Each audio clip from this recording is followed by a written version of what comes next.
Bismillahirrahmanirrahim. Assalamualaikum warahmatullahi wabarakatuh. Perkenalkan, nama saya Siti Nur Aftika. Saya mahasiswa dari Universitas Profesor Muhammadiyah Jakarta, jurusan Pendidikan Dasar, kelas 1A. Video ini merupakan salah satu syarat penilaian ujian akhir semester mata kuliah Problematika dan Inovasi Pendidikan Dasar yang diampu oleh dosen Ibu Dr. Andas Haji Ihsana El Kuluko. Pada kali ini saya akan membahas kesulitan membaca dan menulis siswa sekolah dasar. Pada pendidikan sekolah dasar, sebagai awal pendidikan formal menjadi acuan dari beberapa keterampilan dasar siswa. Salah satunya adalah keterampilan berbahasa. Berbahasa meliputi mendengar, menyimak, membaca, dan menulis. Kemampuan berbahasa juga sangat diperlukan oleh setiap peserta didik dalam kehidupan sehari-hari, yaitu dengan tujuan dari keterampilan tersebut agar siswa mampu menggunakan komunikasi dengan bahasa yang baik dan benar, baik secara lisan ataupun tulisan. Sekolah dasar, pendidik masih menemukan permasalahan-permasalahan yang terjadi di dalam proses pembelajaran, yaitu di mana siswa masih mengalami kesulitan membaca ataupun menulis, yang tidak ditemukan hanya di kelas 1, 2, 3 saja ternyata, tetapi di kelas tinggi seperti kelas 4, kelas 5, dan kelas 6 masih ada beberapa peserta didik yang masih mengalami kesulitan tersebut. Kesulitan membaca ataupun mengeja yang dialami oleh peserta didik disebut juga disleksia. Apa sih itu disleksia? Disleksia adalah gangguan dalam proses belajar yang ditandai dengan kesulitan membaca, menulis, ataupun mengeja. Penderita disleksia akan kesulitan dalam mengidentifikasi kata-kata yang diucapkan dan mengubahnya menjadi huruf ataupun kalimat. Mari kita kenali gejala-gejala disleksia. Gejala-gejala disleksia.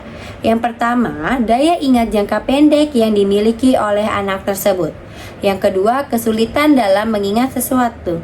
Yang ketiga, kesulitan dalam mengeja, membaca, menulis, dan berhitung. Yang keempat, kesulitan mengurutkan huruf dalam kata dan mengejanya. Yang kelima, lamban atau lambat dalam mempelajari nama dan bunyi alfabet. Yang keenam, sering salah dalam mengucapkan nama atau kata.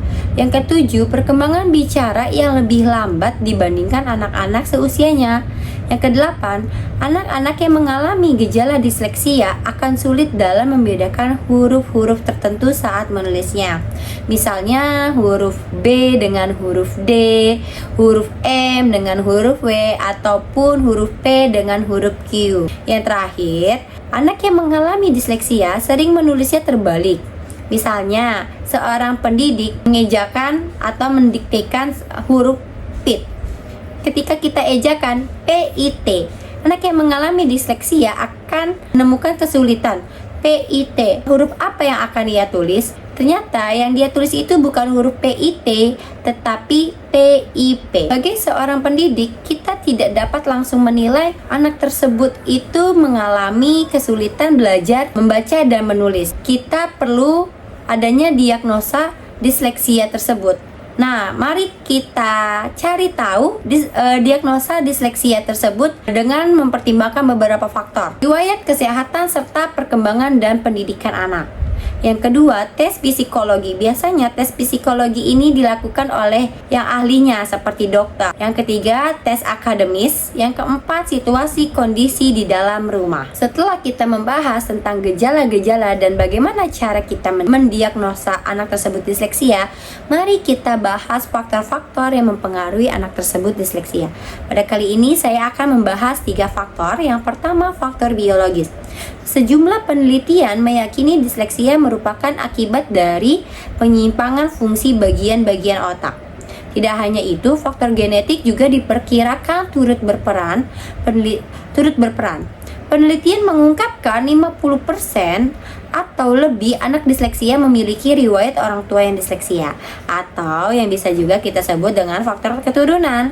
Yang kedua, faktor psikologis. Beberapa riset penelitian anak disleksia ke dalam gangguan psikologis ataupun emosional sebagai akibat dari beberapa faktor, yaitu tindakan kurang disiplin, kedua sering pindah sekolah, ketiga kurangnya kerjasama yang baik antara guru dan murid, Dan yang terakhir, peserta didik memiliki masalah dalam belajar, di mana mungkin anak tersebut kurangnya motivasi yang ada pada dalam diri anak.